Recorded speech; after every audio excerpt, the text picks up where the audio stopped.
and welcome to Gardener's World, and to a long meadow that has been taken over in some respects. This is a moment in the gardening year when the garden seems to break free and run riot, and the spring garden at least is completely overwhelmed by a sea of billowing cow parsley. Now, you can see that as a terrible problem because it is a weed after all, or as something to celebrate, and that's certainly what I do. And yes, all kinds of plants are lost beneath this wave of white. But for the moment, there is this sense of the garden just being free to celebrate the fact of life and spring. And that is more than enough. On today's programme, we catch up with Joe at home as he gets to grips with a plant that has gone through the roof.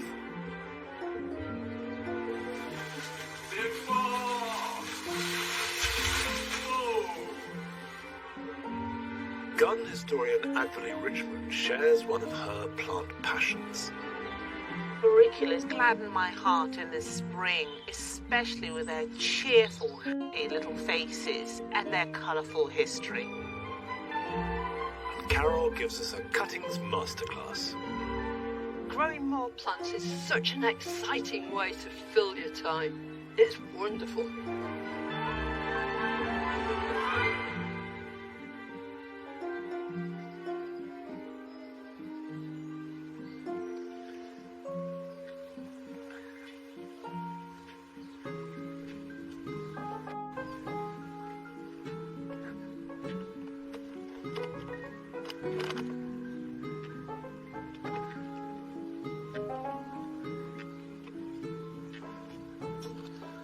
At the moment, the Jewel Garden is dominated by these alliums. This is allium purple sensation. Probably the most intense colour of any allium. But if I don't plant now, there will be a gap, a time lag, when the alliums are finished and there isn't enough to take their place. And now is the time to start filling in those gaps.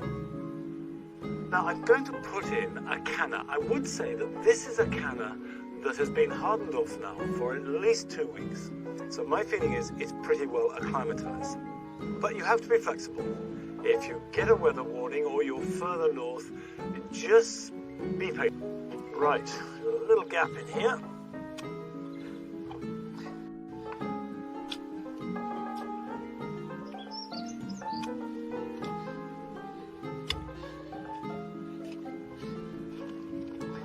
This is Canna, Wyoming, and you can see these lovely striped leaves, and then you have the orange flowers.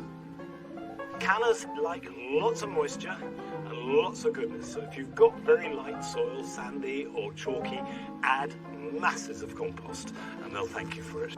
Let's pop this in here. Yeah, that's perfect. And then we'll just pack around it. Push the soil down in. It's a little scruffy because it's had a winter to cope with, but I can clean that up, and as new leaves grow, I can cut off the old ones.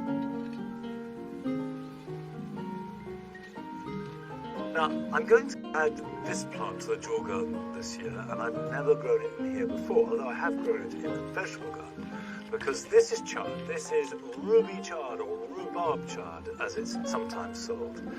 And it tastes delicious. It's got these red stems and a purpley, coppery, veined leaf. It's really decorative, which means there's no reason why you can't grow it at the border just as well as you can in rows on an allotment or on your veg plot. But it will grow fairly big, not as big as a canna, but enough to rise up above the hedge. A perfect Jewel Garden plant. And then when I'm hungry, I'll come and pick some for supper. Now, it won't be long before I can get the rest of the cannas out and all my gingers and bananas and all the tender plants, probably a week or two. But I will have to bring them all in at the end of the season because it just isn't reliably warm enough here in the winter to risk it. But in Joe's garden, in East London, where it's much milder, it means that he can keep his bananas growing all year round outside. And they don't just thrive, they actually get too big.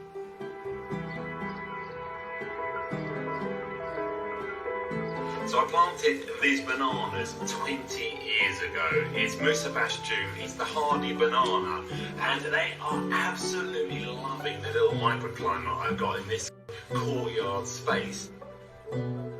Now normally you'd have to wrap these trunks through the winter, otherwise they'll just die back into the ground, but they'll reshoot every year. In fact, this is the largest herbaceous perennial in the world. And I've actually had Hackney nanas on it several years. Beautiful fruit, but what that means is that that trunk is now going to die back, so I've got to cut it back. And you can see alongside it, we've already got another little plant that's just coming through. So that trunk I need to cut back down to the ground. And I also need to lose some of these leaves on the top as well, because they reshoot every year. You get nice fresh leaves up to about 3 meters long. They're so dramatic, they're wonderful. So all this has got to go, but it grows back so quickly that within a few days, literally, you'll see some new growth.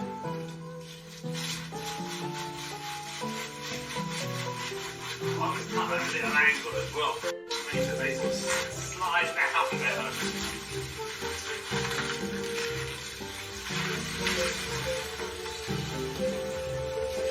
Look at that.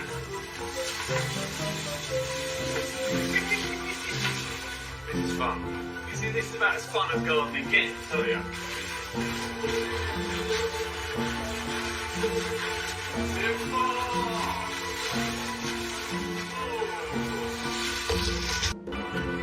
They are the most amazing plants. Seriously dramatic, great fun to grow.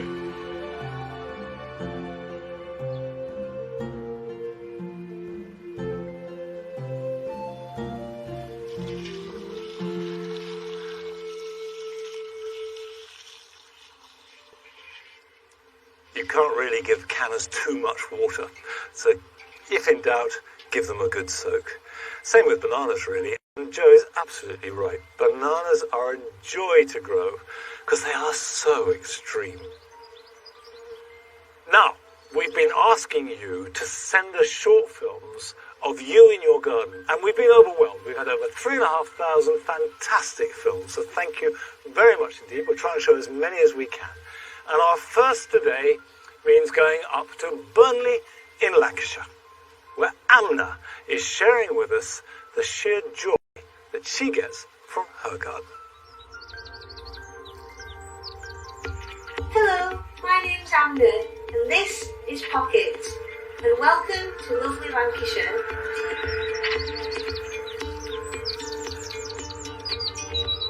I've been gardening now for about 3 or 4 years, and I really enjoy just playing with colour. I particularly enjoy being able to recycle, repurpose and reuse items in the garden. A great tip that I would like to share with you today is how to make your very own eco-friendly bird feeder. All you need to do is take an orange, scoop out the contents, seed. You can simply fill it with household food such as muesli or breadcrumbs. Always remember to leave fresh drinking water for our feathery friends. Remember, gardening should be fun, full of colour, and above all, make you smile. Well, Amna has certainly learnt the most important element of gardening. In fact, the secret of being a good gardener is to enjoy yourself. I've got an agapanthus here that's been having too good a time in this pot because it's grown, it's got bigger and bigger, it's got no more room to move, and it's simply cracked the pot that it's in. But I was always taught that the time to repot agapanthus is when it breaks the pot. The meaning behind that is that agapanthus like to be tightly constricted, and that makes them produce more flower in proportion to foliage. Now is a really good time to divide and repot them. Now, if I just take the pot here, and you can see it's thoroughly cracked. There you are. That's it. And with any luck, that will be able to be mended in due course. Now, this is a white evergreen agapanthus. and they are a lot less hardy than the herbaceous agapanthus. And the roots are unbelievably solid. That is a complete solid wedge of root. So I'm not going to be able to tease it apart. I'm going to have to cut it. I have brought along an old, very heavy billhook. And I think actually this is what I'm going to need to use, because I'm just going to have to chop it. A sharp spade might do it too. But don't be frightened, you'll not damage the plant. There we go.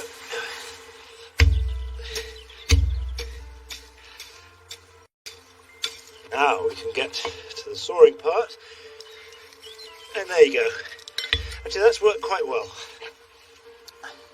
Now I know that that looks pretty dramatic, but I promise you, this is one tough plant, and it can take it. So, agapanthus like freely drained soil. So, a peat-free, bark-based compost with added grit if you've got it, or sharp sand, or perlite, vermiculite. It could even be sort of small stones. And if in doubt, make it grittier than not in wet compost than being a little on the dry side. So, we'll put a little bit at the bottom, and it's actually not going to take much at all.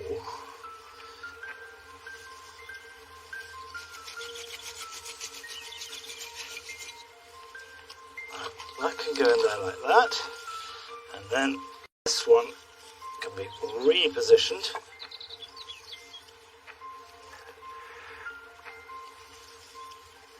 And just tease that round it. That's it. A good rule of thumb for potting on agapanthus is you don't need more than an inch or so of free space around the roots. If you divide your agapanthus and it doesn't flower this year, don't worry, you've done nothing wrong. It simply means that the roots are putting all their energy into growing out and creating foliage, and when they meet the edge of the pot, then they will start to flower in earnest. Now, just because there isn't a lot of compost and just because they're South African plants, it doesn't mean to say they don't need watering. I will water these thoroughly and then feed them once a week or once a fortnight throughout the summer. So we build up a really good root system which will power those flowers. These are dramatic plants, and if you have them in a big plot, they really make a statement. But don't be intimidated about using them in a small garden. In fact, you should never worry about big plants in small spaces. And we saw a really good example of that in a film that we first showed last year. We had visited the garden of Dan Cooper in Broadstairs in Kent, who showed through a mixture of inspiration and ambition and skill and hard work just what you can do in a small garden if you set your mind to it. I'm known as the frustrated gardener, and that's because I'm obsessed with plants, but I have only a very small space to grow them in. I love being surrounded by plants. I get completely lost in it sometimes and forget everything else that's going on outside. So I've got two small courtyards. The jungle garden measures 20 foot by 30 foot, and the gin and tonic garden is even smaller. It measures just 20 foot by 20 foot. When I came, there was an air raid shelter, 2 outdoor toilets, and some crazy paving, and that was all. So I enlisted the help of a designer to help me get my head around what the potential of the garden was.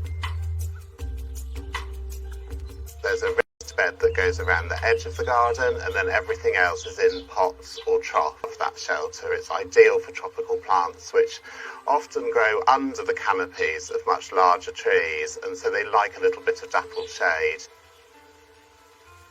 This amazing tree behind me is the Santa Cruz ironwood tree. It comes from California.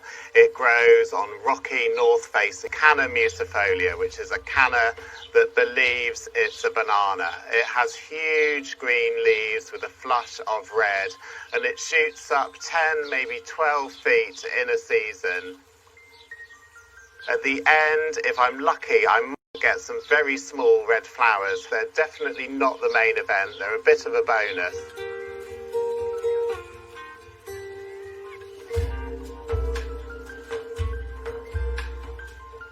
Sometimes plants just work really perfectly together, and I love this dahlia. It's called Nicholas. It's got fantastic flashes of red right there in the middle, and they flame out into yellow and then blend into this beautiful peach on the outside. And I think it's a really exquisite combination of colours, and it picks up this hedychium, which is called Stephen, and it's got these lovely spikes of flowers with beautiful coloured stamens. So Stephen and Nicholas make perfect partners. I'm quite a flamboyant person, so I love anything that's unusual or that people haven't seen before. I'm instantly drawn to. So this is a fuchsia you don't see very often in gardens. It's a species fuchsia, and what I love about it is these beautiful, soft, corally pink bells, and the fact that they're tipped with lime green. They keep on coming all the way through the summer.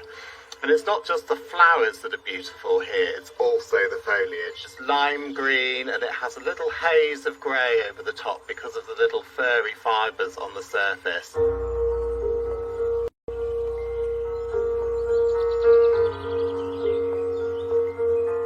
So I would encourage anyone with a really small garden to think big about what they want to do. I nearly fell into the trap of thinking very small, of not really being ambitious enough with what I could do. Make it what you want, and don't feel that there's anything really that you can't grow, because with a bit of thought and attention and planning, you can grow all.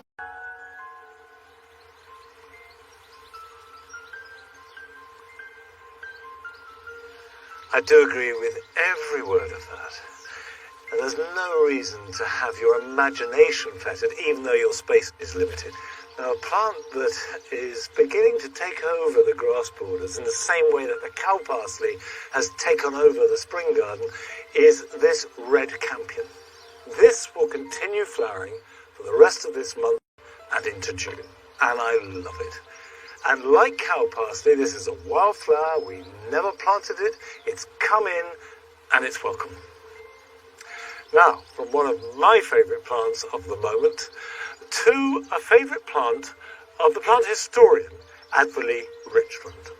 And she made a film about it in her own garden at home.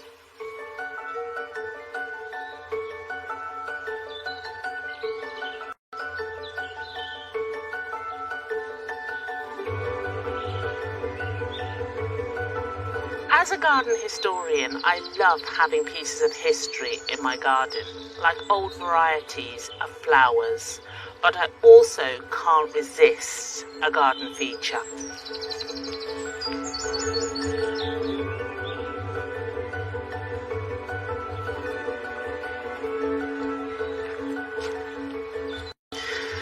This is an auricular theatre, popular in the 18th and 19th centuries and built especially to display these amazing little plants.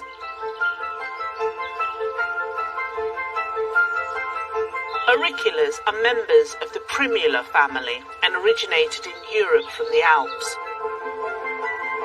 But their journey and their breeding have a long and rather beautiful story.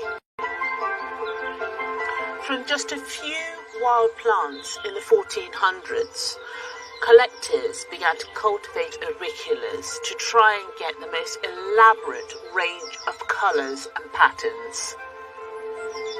In fact, the term florist was first used in 1623 for these amateur enthusiasts who cultivated these new varieties.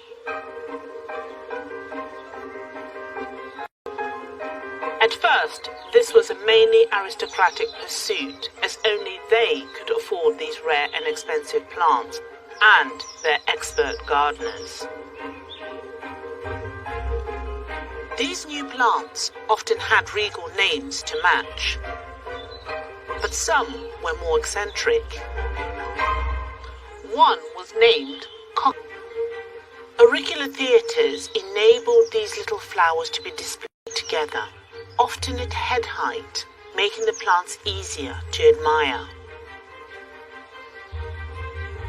But once the Industrial Revolution arrived, these ornate blooms slid down the social ladder.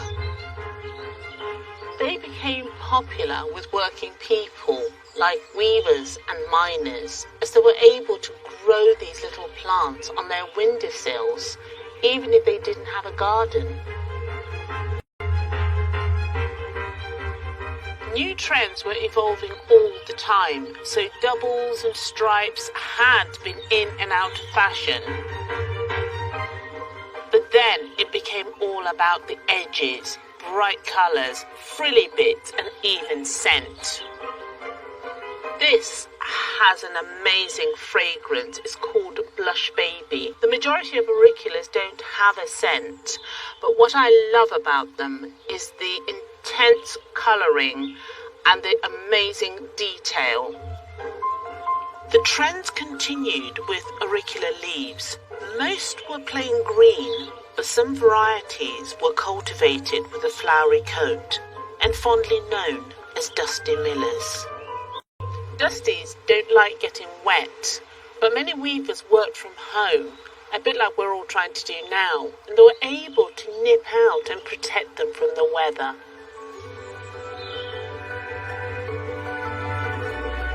Auriculas are easy to grow, but they like well-drained compost, so I mix in grit when I'm repotting.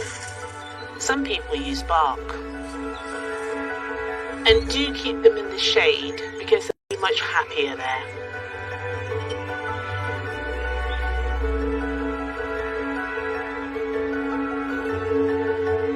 They really gladden my heart in the spring, especially with their cheerful, happy little faces and their colourful history.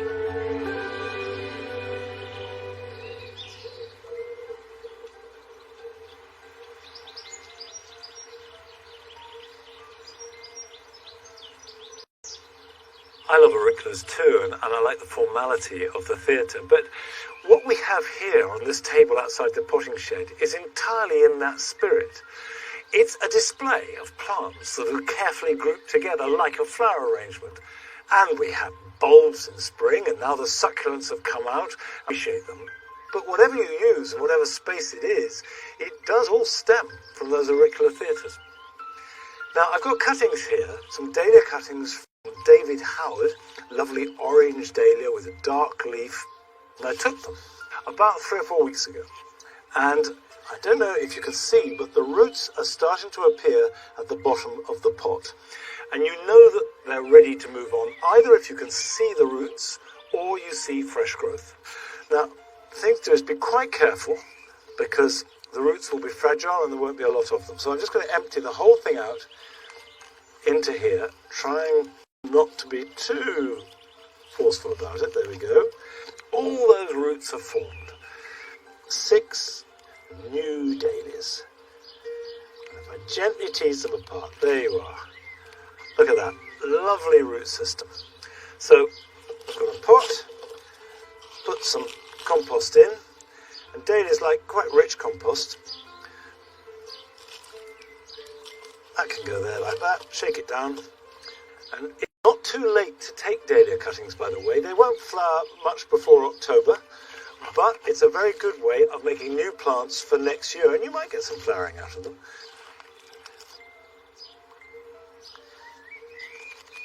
There we go. Now, I've been gardening for a long time now, since I was a small boy. So I always like it when we hear from our younger viewers, and we've had a smashing film from Callie in Carmarthenshire. Hello, Gardener's World. My name is Karen, and I'm 6 years old. I live in Llanelli, and I'm going to show you my gardening. While I'm off school, I decided to do some gardening. Here are some of my plants. This is my sunflower. This is a tomato plant. My pumpkin plant has grown really quickly. Look how big it's growing. I wanted to make my community smile. I decided to plant some sunflowers and give them away. When people are walking past to exercise, they can pick up a free plant on their way. I made this sign to show people what we have. Anyone who wants a plant can take one. We are watering them every day until they find a new home. I hope they brighten up people's gardens. Thank you for watching my video. Stay safe, stay healthy, keep gardening.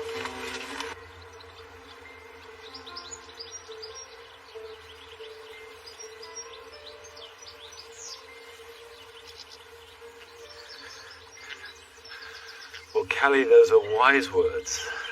And thank you very much for sending your film. I loved it.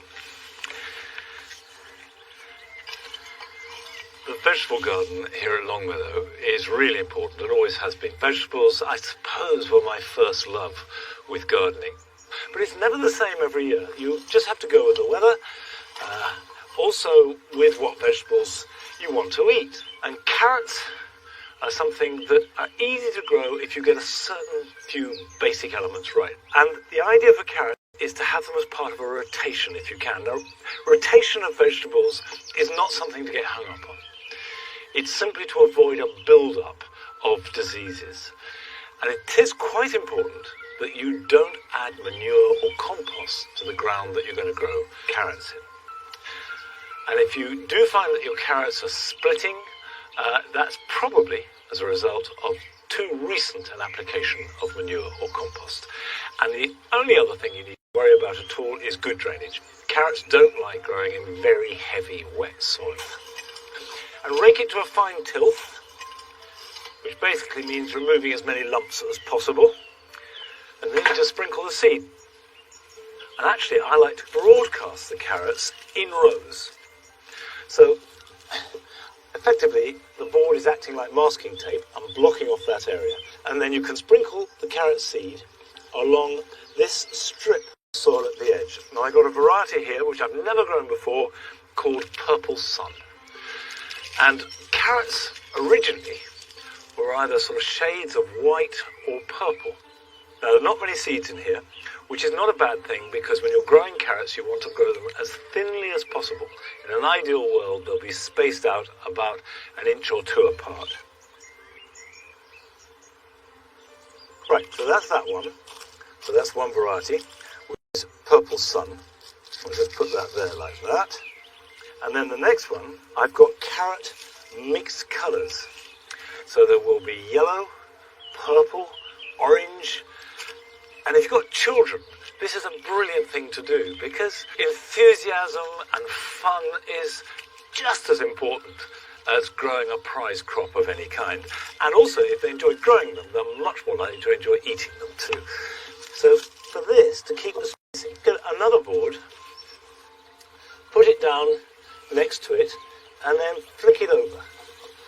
So now what we have is another strictly weed. And the reason why I grow them like this is because it avoids thinning them. And thinning carrots is always the danger moment, because carrot fly have an amazing sense of smell.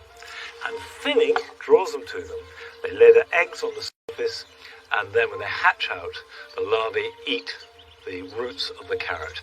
So I sprinkle them like this, and I don't thin at all. I don't touch them until it's time to harvest. Now, you don't have to have a garden to grow carrots. Carrots grow very well in a container. I did it last year. Make sure it's deep enough for the roots to develop, but just sprinkle them over the surface of some compost, water them, and they will germinate after a few weeks. And keep them well watered. What they do tend to do is dry out a bit in a container, and you'll get a good crop. Right. That's 2 rows sown. You just cover the seed over. I'm going to run my fingers through it, but you can run a rake through it just as easily. Like that. Of course, water them. And if it's very dry, give them another sprinkle. But by and large, carrots find the moisture. They've got deep tap roots. Now, nearly all vegetables are raised from seed, and that's half the magic of it, taking a tiny seed and raising it to become part of a delicious meal. And that magic never wanes. But there are lots of ways of propagating, particularly when it comes to other parts of the garden. And no one knows more about propagation than our Carol.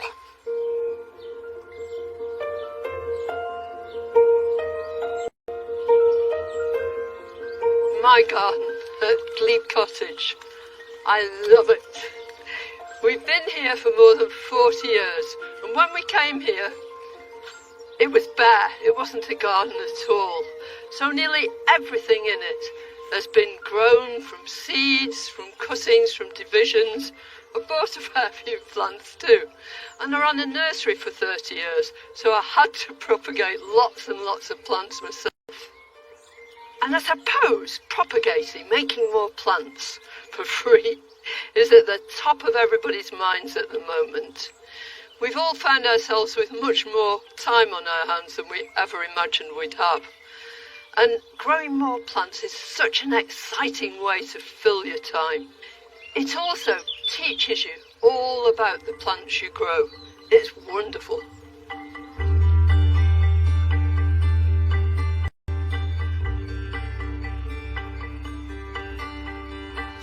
Pelargoniums are one of the most straightforward plants to grow. They're an absolute cinch.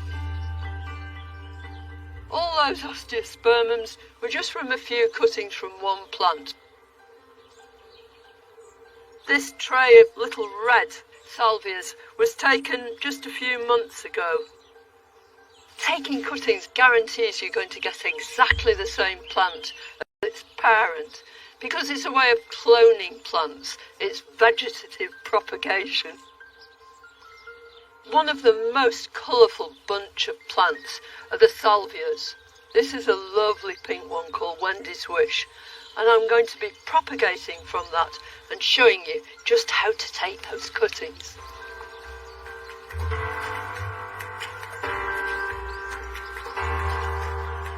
What you want to do is take a sharp knife. You can use secateurs if you're nervous about that. You want to cut right under a leaf node, straight through like that. Always do it first thing in the morning, because that's when your plants are turgid. Those stems are full of moisture, so they won't wilt nearly as quickly. So with this cutting, I'm going to remove these bottom leaves. So the reason I remove these basal leaves is just to make sure you've got a good piece of straight stem with no leaves on there at all. If the leaves go under the compost, then there's a danger they can rot. So they're out of the way, and then what I do, because all plants have got the tendency for apical dominance, which just means that they want to head for the sky. Well, you don't want your cutting to do that. You want it to bush out. So I'm going to take that whole top little shoot out there. So I've got a much shorter cutting. And now I've got to get it into this compost as quickly as I can. I'm using clay pots. They're better for cuttings simply because they're made of earth and the cutting feels much more at home. Also, they let water out of the side of them, so your cutting's never going to sit in stagnant water. But you can use absolutely anything. You can use an old yogurt pot. They'll work anyway. I've got nice gritty compost here. It's a nice open mix. If you haven't got it, try and avoid using garden soil, but at a pinch you can do it like that. Now, I've got my trusty chopstick. Sharpen a stick if you haven't got one. And I'm just making a hole right at the edge of the compost, and then lower that cutting down until those tops. That's really, really important. So you've got all that stem under the ground now that can make lots and lots of root. I'll twist it round and I'll continue to take cuttings from here. So there's a good straight piece. Again, right under a leaf node. Remove those bottom leaves. Nip out the top. Although I have great faith that my cuttings will work, I never really understood how they did it until a very good botanist explained it in simple layman's terms. He said, if you're a mammal, human being, if the sun gets hot, you can move out of the way, buy yourself an ice cream. But if you're a plant, you've got to stay where you are. So plants actually have this facility to change the function of their cells. So what has been a stem cell on this stem can change itself into a root cell. I think that's absolutely brilliant. Try and space them out so that they're not touching one another, and just firm them in gently as you're doing that. And go in for another cutting. And then grab a handful of grit and put it all over the top. Now the reason you use grit is not because I've got shares in a grit quarry as some people think. It's because it does three things. It retains moisture once this is watered. It will make sure that these cuttings don't rot around their tops because it provides really good drainage, and it should stop weeds from germinating in your compost, especially if you've got to use old stuff. There you go, and then you want to get it into a shady place quickly while you water it. And this is the first initial watering is really, really important. Absolutely drench the whole thing. Right, so that's the first pot of cuttings done. You can increase your stock of a whole range of plants by taking stem cuttings. Pelargoniums of every size and shape are easy. And you'll find that ever-popular fuchsias will root readily too. Then there are salvias galore for late summer colour that lend themselves to this technique. It's straightforward and incredibly rewarding. Now you don't have to have a greenhouse. You can do this on your kitchen windowsill. You can do it absolutely anywhere, providing you just make sure they're out of direct sun pot. Turn the whole pot out gently and give each one its own individual pot. When they've made decent plants, and that won't take very long, then out they can go into the garden, into your window box, into containers. And within a few weeks of them being planted out, they'll have made strong, sturdy plants. And who knows, by the end of the summer, you may be taking cuttings from your cuttings.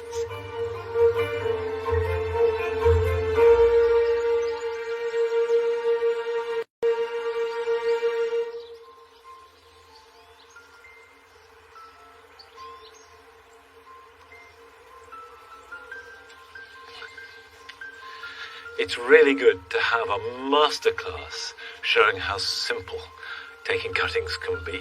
Now this area of the garden is the herb garden. And on this side we have the Mediterranean herbs because it's much sunnier. And Mediterranean herbs love as much sun as you can give them and poor soil, and that's really important. So don't try and grow them in a bed that's been richly manured. And I'm talking about plants like rosemary, thyme, oregano, and sage. And there are a number of different types of sage. You can have the straight officinalis, which we have here and I have growing in different parts of the herb garden. You can have a purple sage, that's variegated sage, and sage with different sizes of leaf. But they are a shrub, and a woody shrub, and it's quite important that you cut them back every spring. So once you start to see new growth, cut them back hard. And what you should be left with are just a few leaves growing from the bare wood. The harder you cut them, the more compact they will keep, and in the long run, the longer they will last. And so this has had a hack back, it's regrowing perfectly well. You can see this has got fairly large leaves. But although this is a good plant and I'm happy to grow it, my favourite sage for cooking has very different leaves to this. Now this is a narrow leaf sage, the Salvia levandulifolia. If I just pick a piece off, compare the size and shape of the leaves. But although the leaves are smaller, they have perfect taste. Now, this bush has seen better days, and I'd like more of them anyway, so I'm going to take cuttings from it. And it doesn't matter if a plant is old and quite frankly knackered, it can still give you really healthy cuttings that will become lovely, fresh, vigorous new plants.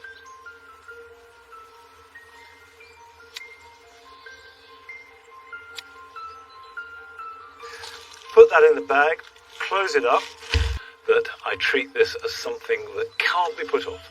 I'll deal with it right now.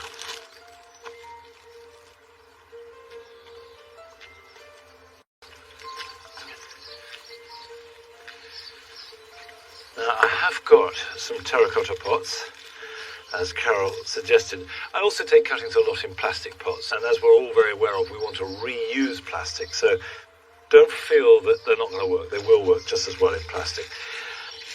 So just remove the lower leaves, exactly as Carol did, and pop that in down to there.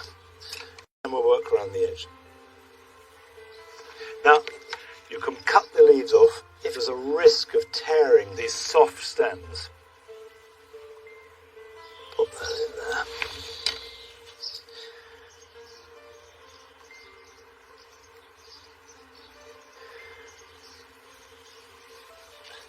Put some grit over the top of that. I think this is something that when the opportunity arises, get yourself some grit. Don't worry if you haven't got it. So we will put Salvia lavandulifolia, which basically means salvia with leaves that look like lavender. Now that needs watering, but because they're softwood cuttings, and therefore will die very quickly unless they grow roots, they need to be kept moist. That doesn't mean to say the soil kept moist, but the air. So I'm going to put them in the greenhouse.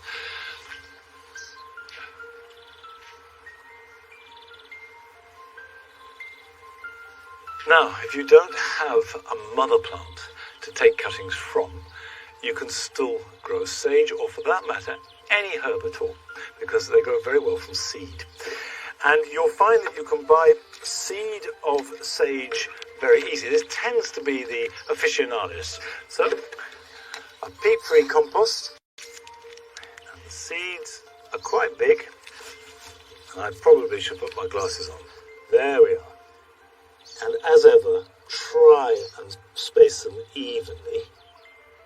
But you can see one little packet of seed, if they all germinate and if they all grow well, is going to give me dozens of sage bushes. And now cover those with grit. But now if you don't have grit, a little bit of sieve compost is fine. But they will grow up through the grit without any trouble at all. And what the grit does is hold them in place and means that when you water them, they won't be knocked around. I very often use vermilion. And obviously I need to water these, and the seed don't need anything like the careful treatment of the cuttings. Put them to one side. If you've got a greenhouse, that's fine, but the windowsill is perfect, or a frame. Then when the plants have two true leaves, they can be pricked out and grown on, and they can be planted out either in the autumn, or if you live in a wet area as I do, probably better next spring. Now, buying seeds is how most of us get hold of them, but it's much more fun to collect seed yourself. And you'll be surprised where you can collect that seed from. Linda Kelly sent us this film from Kells in Ireland. Hi, my name is Linda and I've been gardening for about 2 years, and I've managed to grow some different things just by using seeds from fruit and veg that I have in the fridge. So for sunflowers, I just took them from my big bucket of birdseed, and after about only a week, they germinated like this. Then for a strawberry plant, I just took out the little seeds here with a corn on the cob holder. Allowed them to dry out for about 2 days, and then just pushed them into some seed soil. And now they've actually grown already in a space of 2 weeks, so that will be a strawberry plant. You can utilise old plastic cupcake holders for this sort of thing. I've managed to take the seeds out of a cherry tomato that I had for my lunch one day, and I let it dry out on the tissue first for a few days, and then eventually I got this. So that's my tomato plant.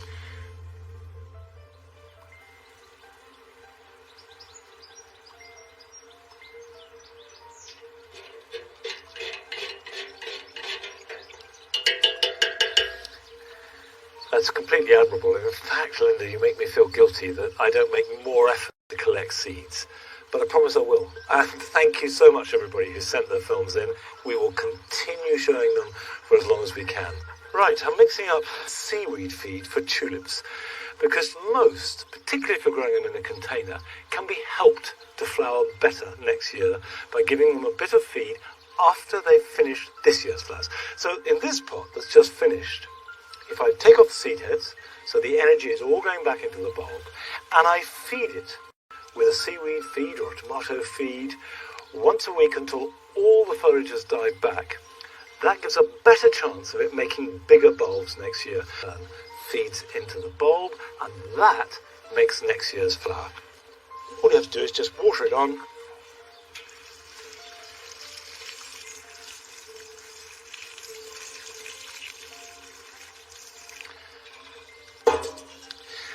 Now, a couple of years ago, we showed a film, Garden belonging to Mike Clifford in Poole in Dorset, and I think it's worth another look because Mike suddenly felt inspired to transform his garden, and it wasn't just your average makeover.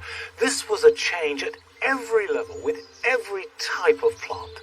So Adam felt he had to go down and have a look. Wow, I've literally just come off a busy main road, and this is no average front garden. I could well be in the tropics.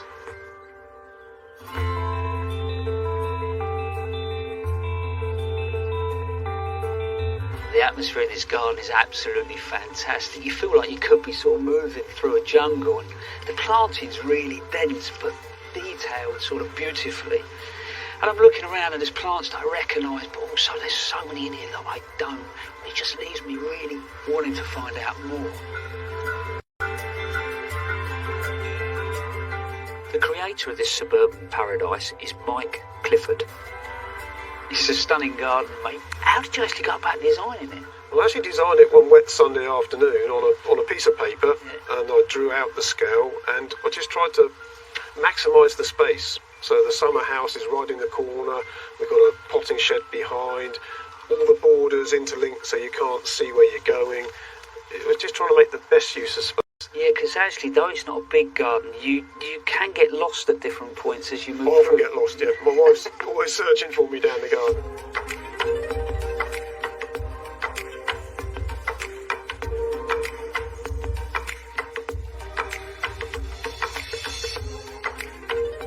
So in here I've got some of my favourite plants that I grow as my giant dandelions, Sonchus. And seed heads, the same look? Exactly the same as a dandelion. And these are going to flower this year. These are 2 years from seed. And I love the fact that actually most people are trying to get rid of dandelions, mate. You're collecting them. There's a tapioca plant through there with that yeah. beautiful snowflake leaf. It's a stunning plant for having, with this mix of cut leaves. I've got Schefflerers. Because I think that as a designer, you know, some of the plants I recognise, some I don't, but there's so much interest even without flower, isn't it? Oh, absolutely, yeah.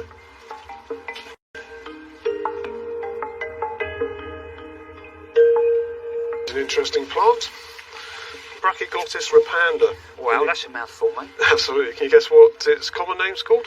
No, go on, what is it? Bushman's toilet paper. It is, seriously, is that? It's used as toilet paper in Australia, yeah. So you're telling me when you're stuck upstairs and you run out, you send the missus out to pick something? Just a few leaves, yeah.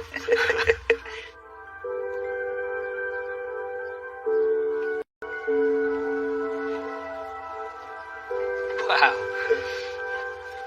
This feels like you could be eating in here, doesn't it? This is my cold greenhouse. So this is full up with ferns and sarracenia, and Venus flytraps, full of flies as well. This is obviously a lot of propagation goes on. Give us an idea on how you go about it. Well, most of the stuff's seed grown, to be honest. A lot of them are seeds or cuttings. But in reality, you can do this on a budget. You could do this on a very tight budget, yes. Yeah, seeds are incredibly cheap, and you could grow a good tropical border for £50 any year. Yeah. I think you might be setting yourself a challenge there. I think I might be, yeah, I think I might be.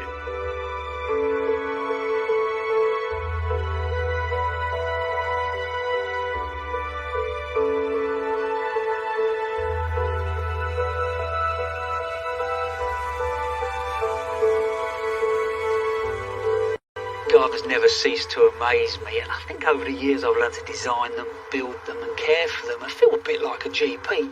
I know a bit about, I suppose a lot of stuff, but you come somewhere like this, and he's a specialist, and he's been on this journey and learnt about exotics. I'll be honest with you, it's infectious, and I think for me now, I'm going to go home, I'm going to look at the planting, and maybe I am going to add just a few exotics.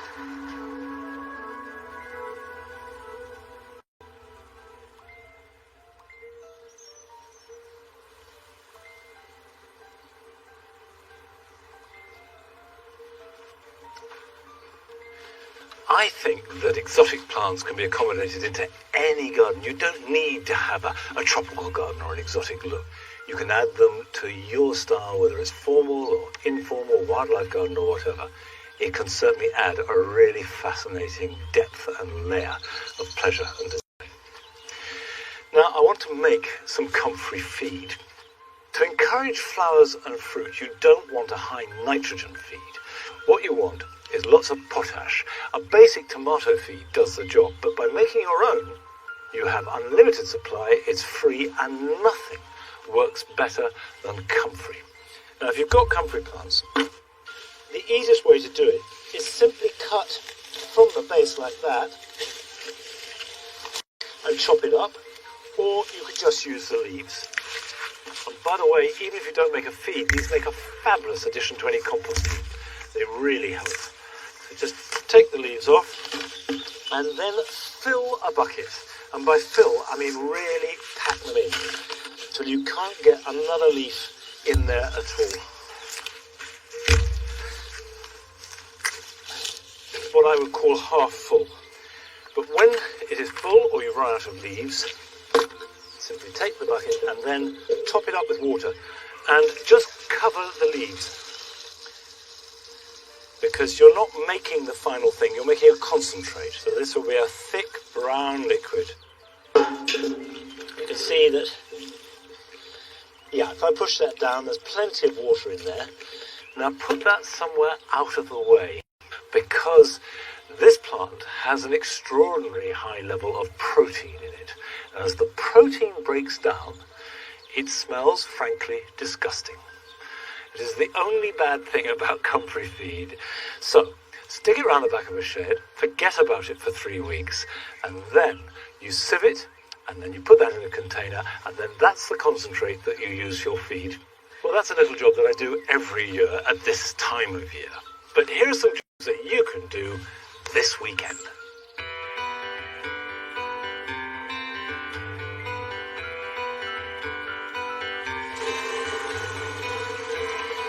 If, like me, you planted trees, hedges, or even shrubs in the winter, don't forget to water them well and give them a good soak every week for the rest of the summer.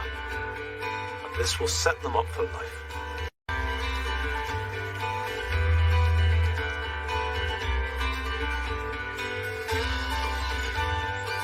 If you have a pond of any size, give it a bit of a spring clean. Remove any dead material or old leaves, but don't discard them straight away. Put them on the edge of the pond, so any dragonfly larvae, frogs or newts can crawl back into the water. Leave it for a couple of days and then take it to the compost heap. Lily beetles have become an increasing problem on all members of the lily and fritillary families. However, they are bright red, so easy to see. Approach them carefully, because if they hear the vibrations of your footsteps, they fall off the plant and lie on their backs on the ground, and as they're underside, then dispatch them as you feel fit. As many of you will know by now, Nigel died earlier this week. He was such an important part of us, the family, of this garden, and I know for many of you he was much loved, and we're all going to miss him very much indeed. Now, obviously you can imagine it's been really difficult because of Nigel, and it's been strange not to have him here. But he had a good life, and the best thing we can do It's to celebrate all the lives of those that we love, whether they are our pets, our friends, our family.